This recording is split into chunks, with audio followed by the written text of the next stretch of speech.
My name is Richard Beck.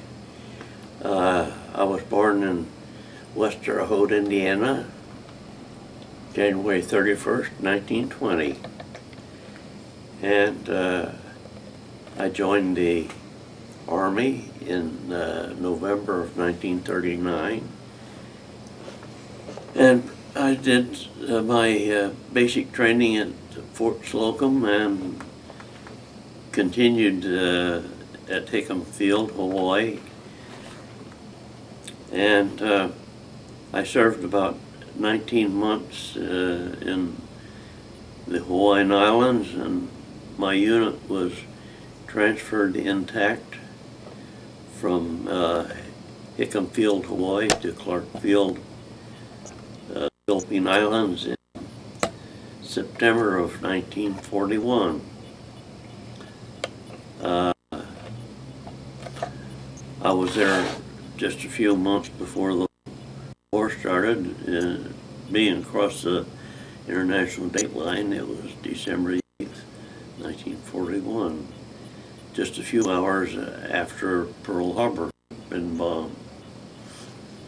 Our first encounter with the Japanese was the bombing of Clark Field, which occurred on about 1 o'clock in the afternoon of the 8th of December. I say we, the members of the 19th Bomb Group and 14th Bomb Squadron in particular, were in front of the hangars at Clark Field, removing cosmoline, that's a greasy substance, off of World War I rifles. While we were engaged in this activity, we looked up to our left, and one of the people in my group said, "Look at that Navy formation. They do a nice job of flying in formation, don't they?" But one of the sergeants had a pair of binoculars, and he looked up there and he said, "Those aren't Navy, those are Japanese. They have red balls on the wings. Let's get out of here."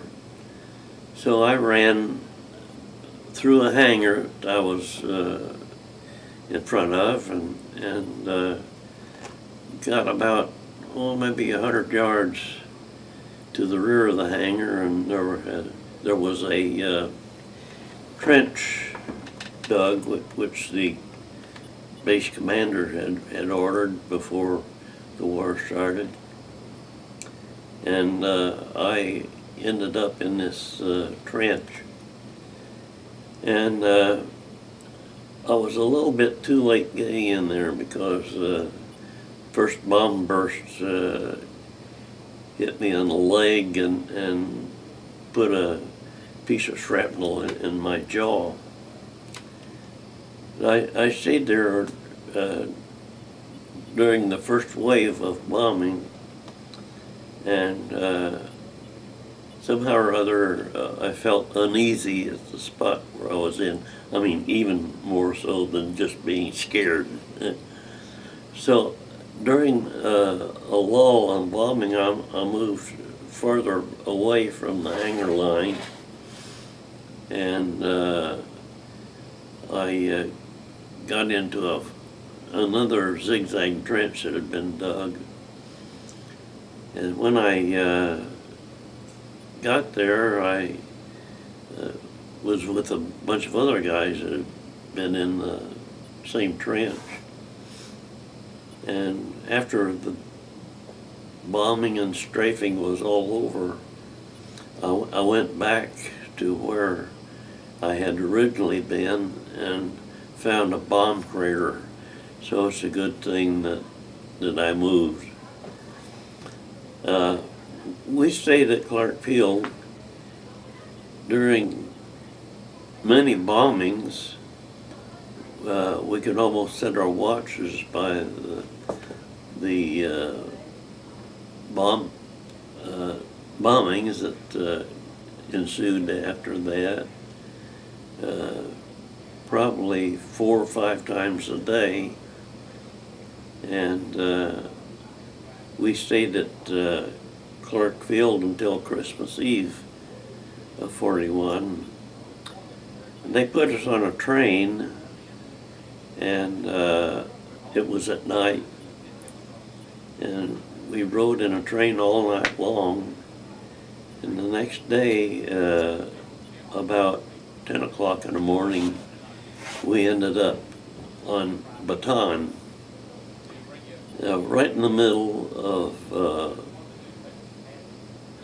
a big farm of yellow 500-pound bombs.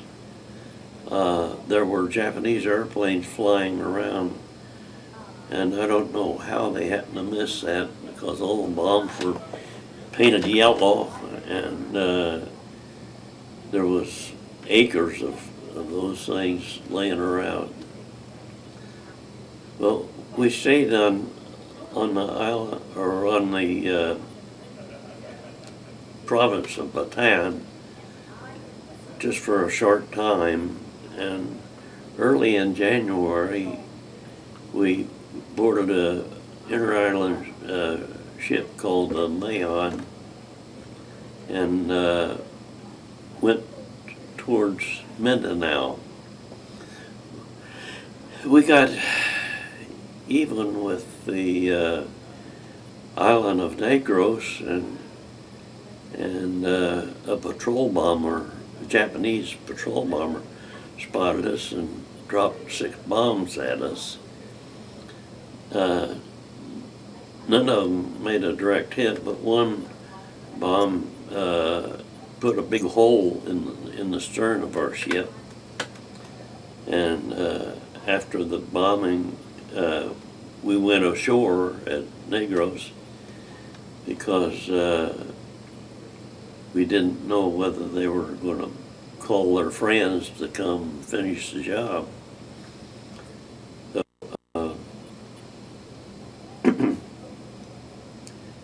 we stayed on shore until that night. Well, incidentally, the captain of the ship was a pretty smart fella. He ordered smoke to come out of the funnel, and it looked like we were on fire. So we got back on board ship that evening, and the next day we landed at Bugo on the northeastern shore of Mindanao, and we didn't know whether we were going to find Japanese resistance or not, but fortunately there were no Japanese at Bugo, so we got on trucks and took us to the Del Monte plantation, pineapple plantation. Their Del Monte camp number 28. And we got on this plantation, and as far as you could see in any direction were pineapples growing. That was real good for us for the time being, because we'd go down these rows of pineapples and select the very best and cut the top off and eat the bottom sweetest part. And we got the very best of the very best pineapples. We got tired of them after a while. So soon after we had settled in there, well, let's see, I suppose we were at Camp 28 about a week, and we got on a few trucks, and they took us to the western coast of Mindanao, a place called Malabang, and our purpose there was to build an airfield.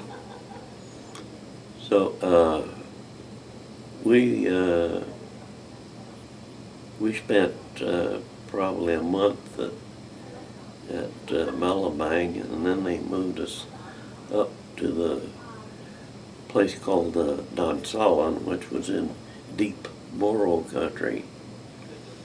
Our purpose there was to build an airfield, and we were on Lakeland Howe, and to build a place to hide it, PBY airplanes.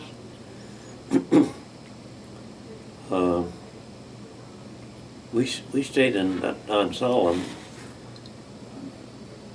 a long time. I don't know exactly. I didn't figure out how much time we spent there, but in early May of 1942, I was attached to General Fort's 81st Philippine Army Division, and I was with them until May the 27th, 42, when we were surrendered by the higher authority.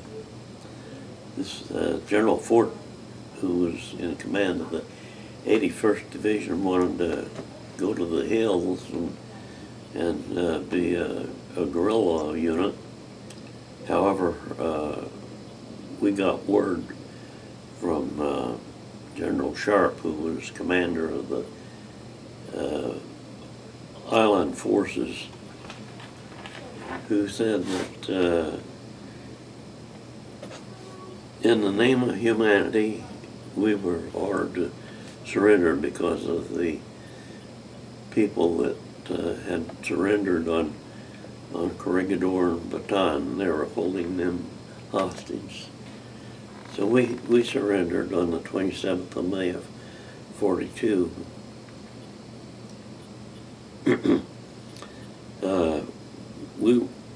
We were at Camp Keithley, just across the river from the town of Donsalan. We stayed there until early in July. Four men escaped, and the Japanese took our Colonel VC and Captain Price and Sergeant Chandler and executed them for these 4 people escaping. The 4th of July, they put us in formation and wired us together in columns of 4.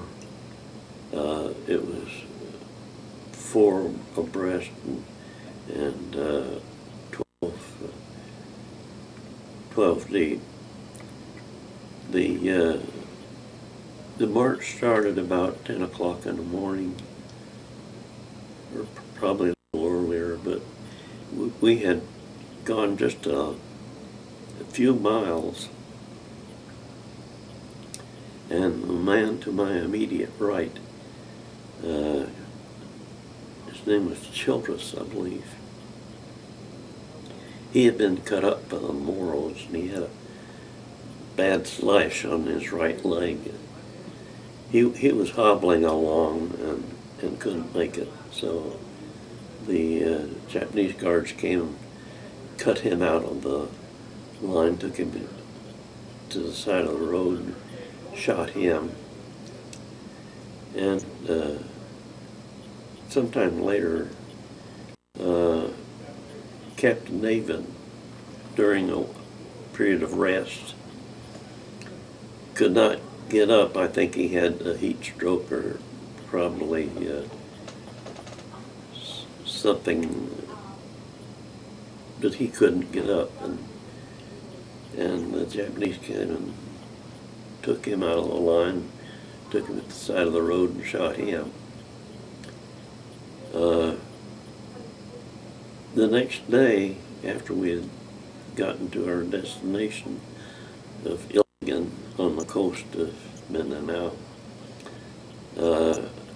Lieutenant Pratt died of exhaustion because he had been at the front of his column, and it was all he could do to pull everybody to keep them going. So he died of exhaustion.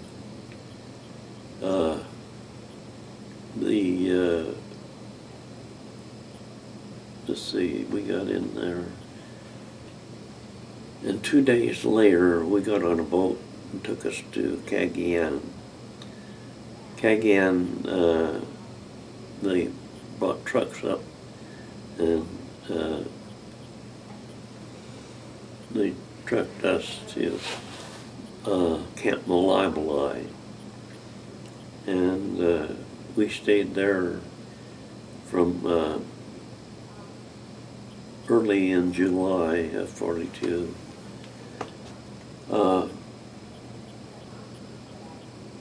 There was an incident where 3 Filipinos had gone through the fence to get food for their friends, and the Japanese caught them coming back into camp, and the camp was ordered to witness the execution of the 3 Filipinos. We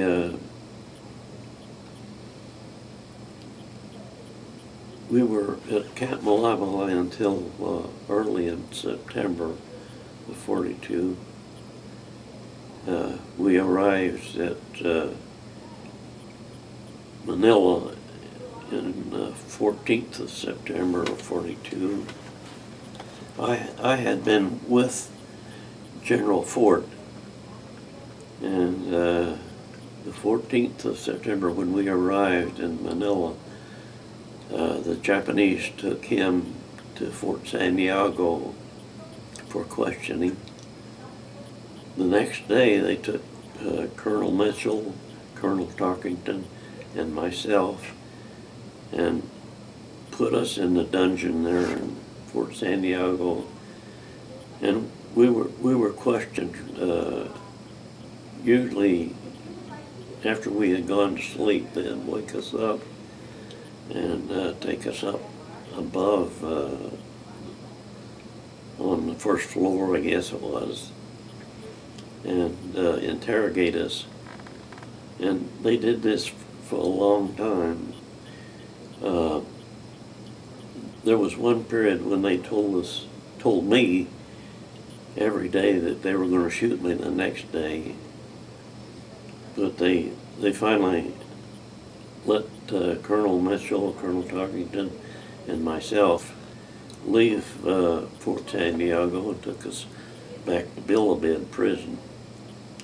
I stayed in Bilibid Prison for about 19 months, and the 2 colonels went to Japan. However, I learned after the war that General Fort had been taken back to Mindanao and executed down there.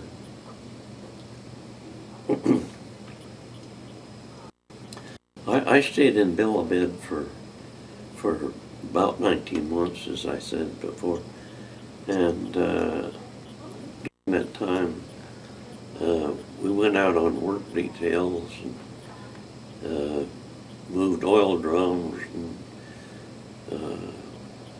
you name it, everything that the Japanese wanted done, we would go out on detail. And I got a disease called myasthenia gravis.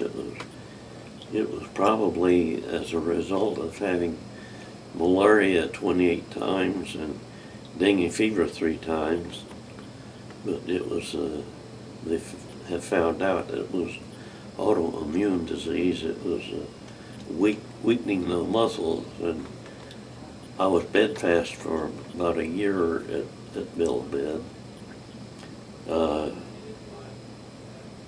Bilibid had been a criminal institution, and it was more like a state penitentiary. It was a very old prison, and they had evacuated all the Filipinos out there and made it a prisoner of war camp.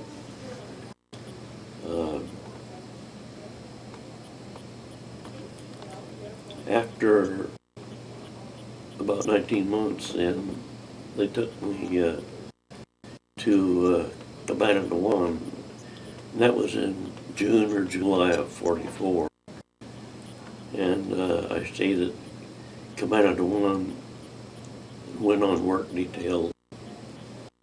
We had a farm adjacent to the camp, and I hoed sweet potatoes and other things. The night that we were liberated, four of us had gotten around a table, a makeshift table. We were smoking our last cigarette. And Jim Hildebrand, and Roy Smith, and Charles Tupi and myself were around this table. It was on the 30th of January, '45. All of a sudden, it sounded like the World War II had started all over again. It was our instinct told us to lay flat on the ground, which we did. And it seemed like an eternity, but it only lasted a few minutes because every last man was out of camp, I think, a matter of 25 or so minutes. And we were behind Japanese lines about 30 miles. And the Rangers, 6th Armored Rangers, told us to get out of there right now. And I didn't have any shoes on. So it was really painful for me to walk out of there with barefoot. So they had a whole lot of carabao carts that had come to pick us up, the ones that couldn't walk. Well, I couldn't walk, so I got in a carabao cart and went the rest of the way by carabao cart.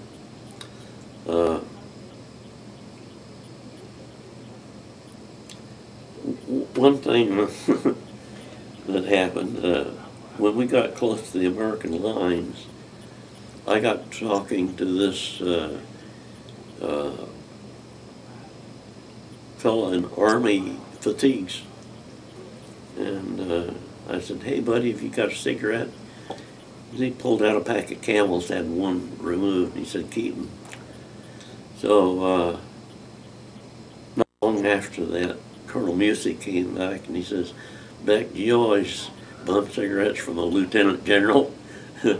It was General Kruger I would bum a cigarette from. Shortly after 10 o'clock, we got to American lines, and there was an American flag that was laid across some bushes. And I looked around to see if everybody else had tears in their eyes, and there wasn't a dry eye in the bunch. So we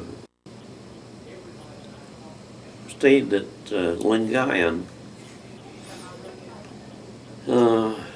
long enough to be medically inspected and examined, and some basic clothes issued to us. I didn't have anything on except a G-string, and so I got underwear and shirt and trousers and shoes. Next day or two, they put us on C-46 and flew us from Lingayen down to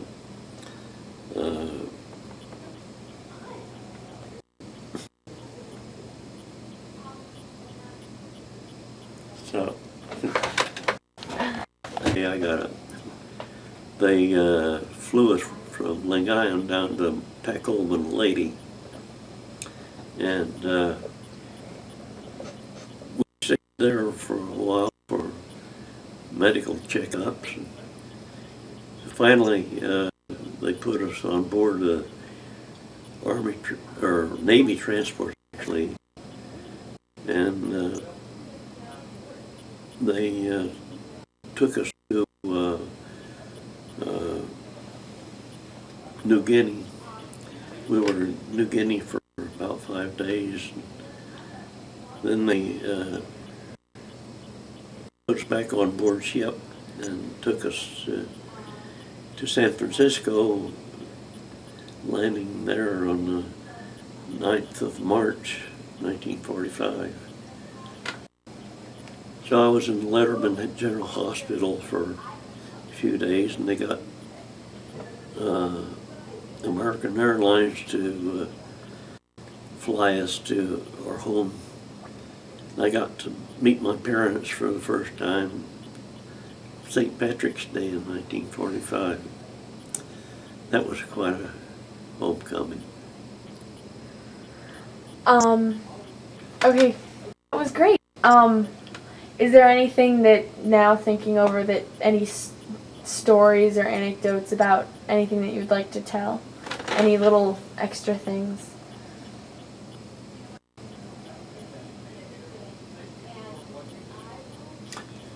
Well, one of the things that I have noticed when we all get together, we never talk about the morbid things that happened in prison camp, but some of the funny things, for example, in Bilibid we had a roving guard, and the barracks that I was in, or the hospital ward I was in, had a door at either end, and the Japanese guard would come in, walk down through the ward and then out the other door. Our practice to yell air raid, which indicated to the rest of the people that a Japanese guard was in the area. So this one evening, this Japanese guard poked his head in the door and waited a while. Nobody said anything. So finally he said air raid and walked through. So it's things like that we talk about, not the brutality of the situation. Anything else? Well, I stayed in the Army until September of 45, and I was discharged. I stayed out for 5.5 years. During the Korean War, they recalled me into active duty, so I decided to stay in, and I stayed in the U.S. Air Force until 1966. The Army Air Corps turned into the Army Air Forces and then to the U.S. Air Force in 1947.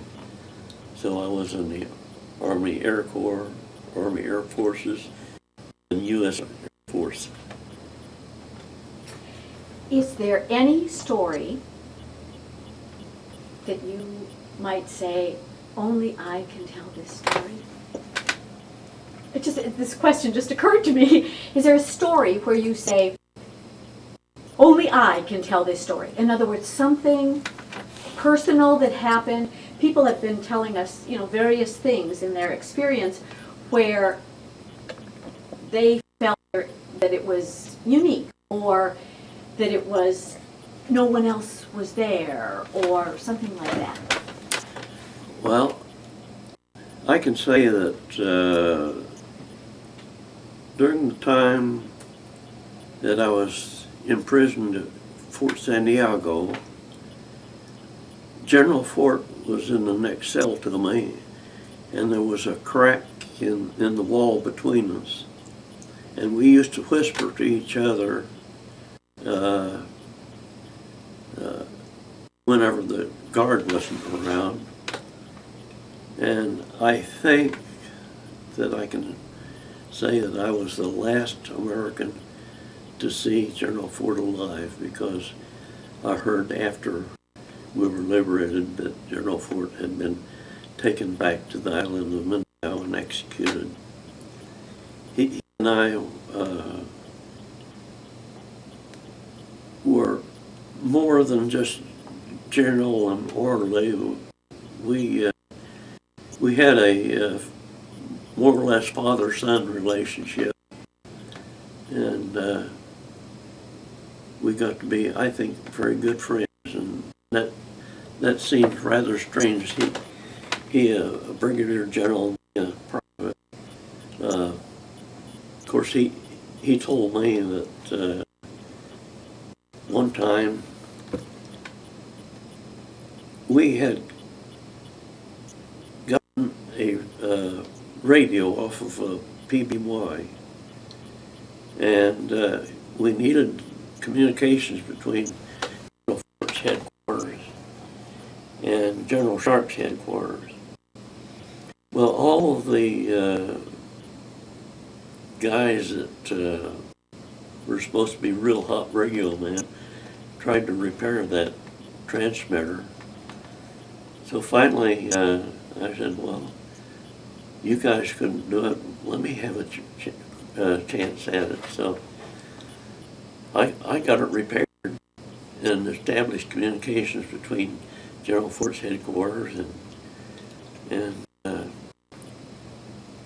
General Sharp's headquarters. So the old general wanted to know who did it, and they said, well, Beck did it. So he started out calling me Sergeant Beck. Here I was a one striper, and he said, I want you to be my communications chief for the 81st Division.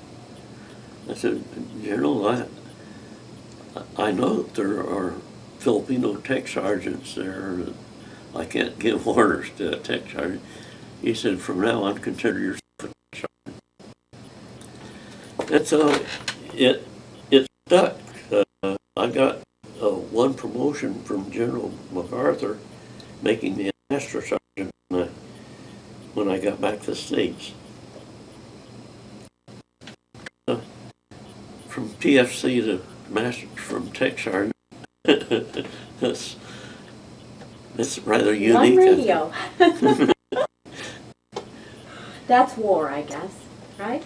Pardon? Things happen fast. They sure do. Have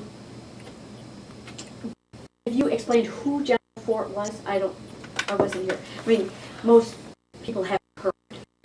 General Fort was the commander of the 81st Philippine Army Division. He had been a constabulary colonel, and when we got into war, he was in the Army of the United States and promoted to brigadier general. Been over the Philippines since 1904.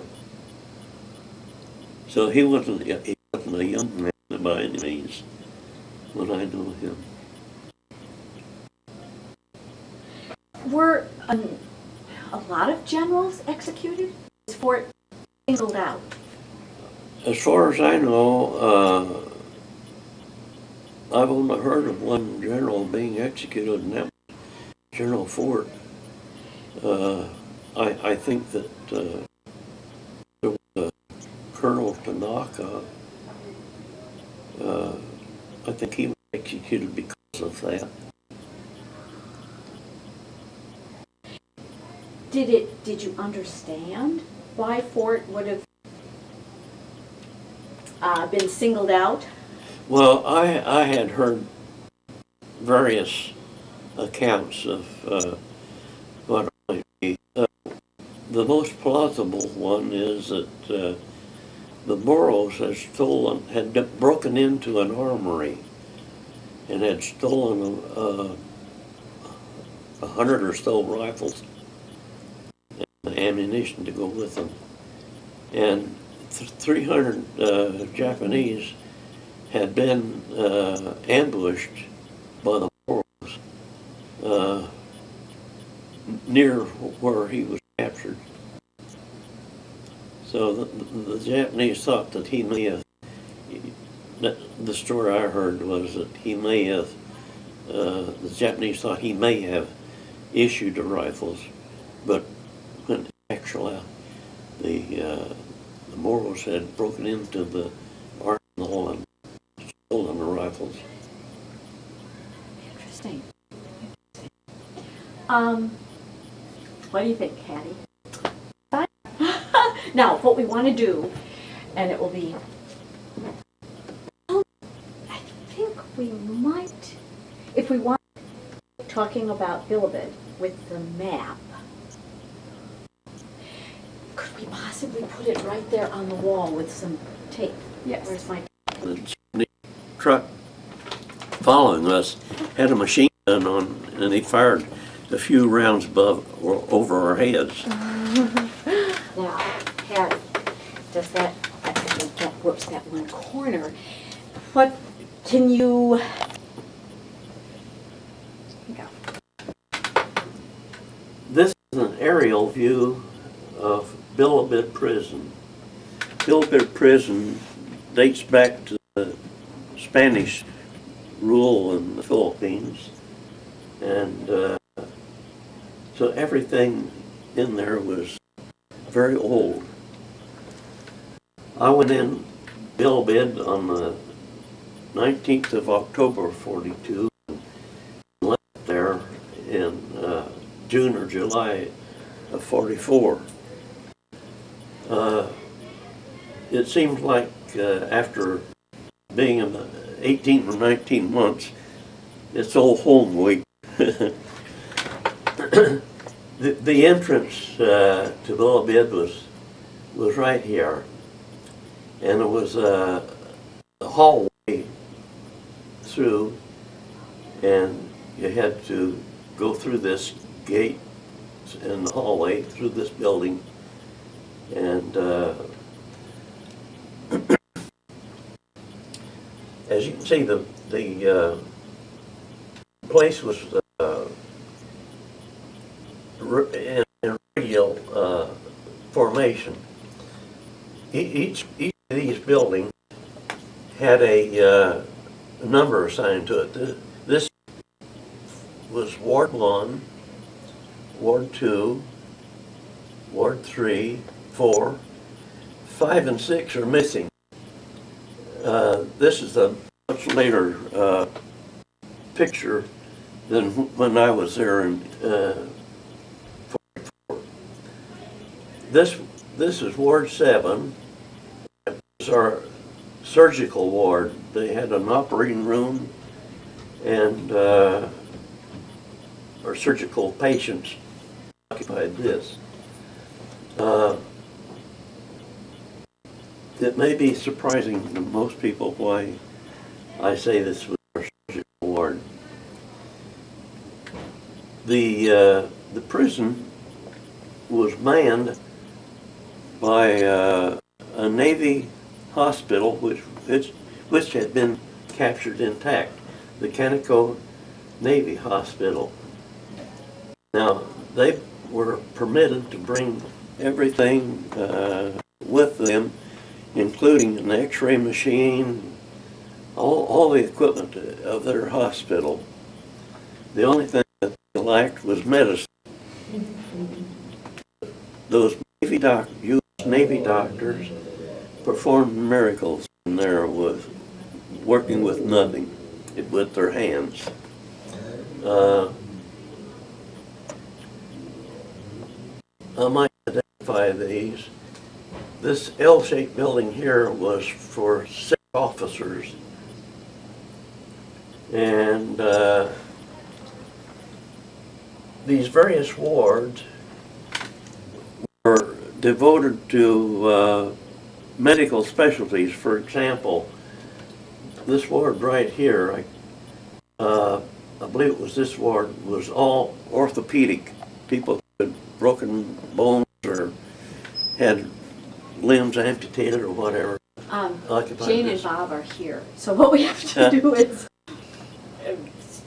not speed it up, but what we want is parts of Bilibid, for instance, where the civilians were versus where, at the end. I don't know if you know that. Or Well, there were no civilians in Bilibid. at the very end there were, but I don't know where Oh, they I don't, this happened after I left. Right. However, there were civilians that were captured with the military, and they remained with a military status.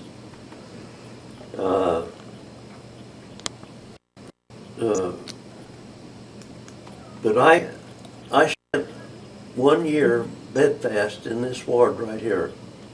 In fact, you look right through this window, and there's a post in there, and I spent a year there. When I first got to Bilibid, I was in the front building, and James Boyce, another POW, and I occupied some space right in here in this front building. Colonel Duckworth and Colonel Schock were almost neighbors. They were there, and Max Blouse, who had owned the Pampanga Bus Company, had lost his right arm. I took care of him for a while, and after I was in there,